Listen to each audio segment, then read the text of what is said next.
Rise and shine, Igor. Tatiana? There are things you need to face. Find me in Pripyat. Tatiana? She's gone. Again.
First arrived in this city of the chosen ones, Semenov so badly wanted you on his team.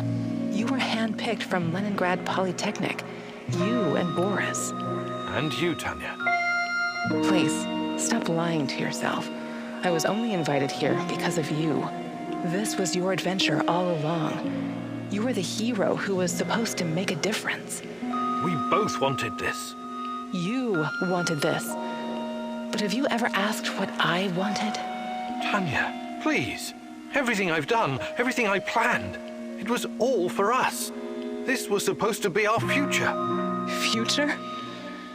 Let me show you the future.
Here comes my savior.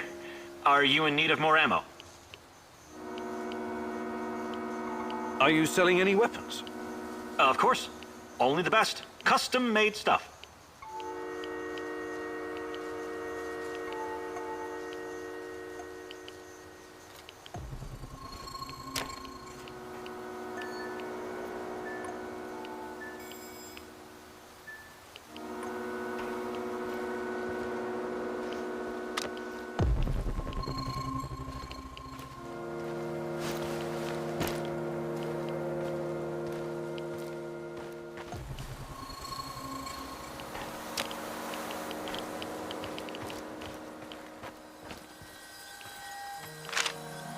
This was supposed to be the future of the Soviet Union, a true atomic city, a place for the elite, scientists, engineers, artists, where everyone would be taken care of, where they all had a purpose and no one would want for anything. No poverty, no crime, no injustice, no inequality. But in the end, it was nothing but a glorified internment camp, infested with KGB goons sniffing around in other people's business. And when the Chernobyl disaster struck, they naturally looked after themselves first. Look at it now. A high-tech mausoleum full of ghosts. A utopia unraveled. What happened, Igor? The same thing that always happens. People. They're irrational. No matter how much they have, they can't be satisfied. Always need to fuck something up. Create chaos. To me, this city was remarkable, regardless of the outcome. What was so special about it? Us. My sweet Professor Koenig. Come with me. I'll show you some happy memories now.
You're going down, Kim and Yuk!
Feel it? Can you smell that?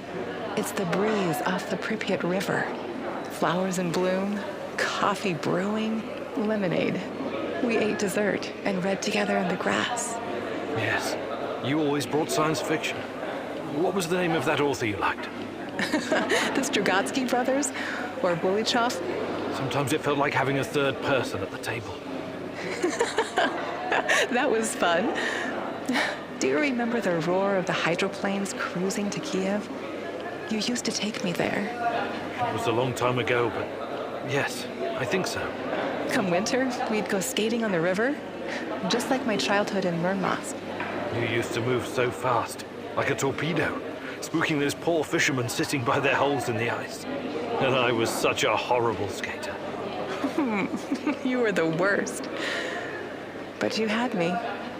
I would always hold your hand and keep you from falling. I wish you were doing that right now. I need you, Tanya, so badly. I know.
I can hear his voice again, Mousy.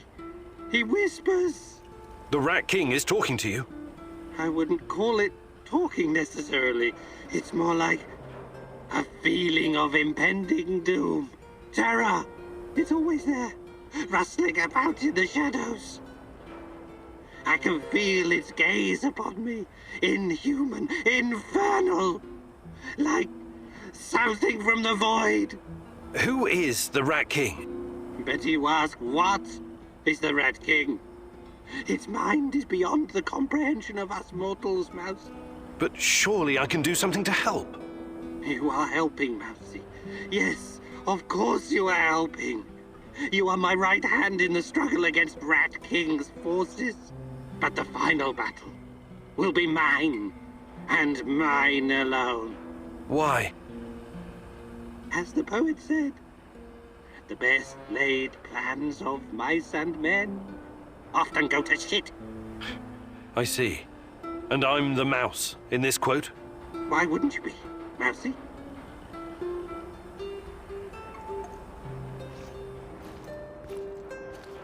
Want to hang out for a bit? Yeah, good idea. Is there something you wanted to talk about? Actually, Why don't you tell me about yourself? You're from Canada, right? Yeah. My grandfather moved there from Ukraine when that was still an option. I grew up in a military family with military traditions. You might say my upbringing was as straight as the barrel of a gun. It was as much a curse as it was a blessing. No family's perfect, I guess. Our fathers keep tormenting us long after they've passed. Isn't that so? You know what's worse than being raised by a control freak? Being raised by a control freak who's also a former army colonel and a goddamn millionaire. Sounds like you had a lot of expectations to meet. Oh yeah. But whatever I did, it was never good enough. Not even after I made it into JTF-2. The top of the top. An elite unit of the Canadian Army. But I wouldn't give up. I was relentless. I was eventually promoted to my own command, and then disaster struck. We were ambushed near Raqqa in Syria, and everyone was shot to pieces. Except me. Every day. I think if only I could go back and change what happened. I'm sorry, Olivier. That must have been hard. It still is. I never went home afterwards. Everyone thinks I'm KIA. I'd rather be a dead hero back in Canada than a living failure. Well, that's quite a story. I know you'll find a way to deal with your past, Olivier. You're strong enough.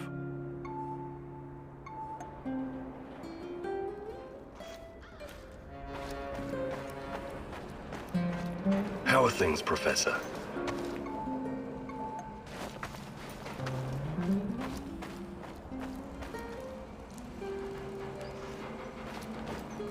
Do you have a moment? What's on your mind, Olga? I was thinking about an old woman I used to know, Alina. She lived in our village. She had so many stories to share. About the revolution of 1917, collectivization, the Great Famine, Nazi tanks rolling through the marshes, her husband dying in the Great Patriotic War, persecution by the NKVD, the Chernobyl disaster. Fascinating. She must have been at least 100 years old. She was very old indeed. Nothing could shake her. She never stopped wandering the woods and marshes of Pripyat, gathering herbs and mushrooms, until the lurkers killed her. Such a pointless death. I'm sorry. She must have been a very brave woman.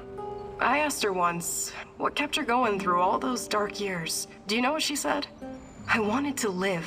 It was as simple as that. Life is precious, and you only get to go around once. So I want to make mine count. Do you understand? I'm not dying because of a stupid mistake. Hopefully we can avoid that, and you'll lead a long and productive life once we're finished here. Well, as my stepdad Matvey would say, nobody wants to exit the stage, but everyone does, eventually.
The fuck you want?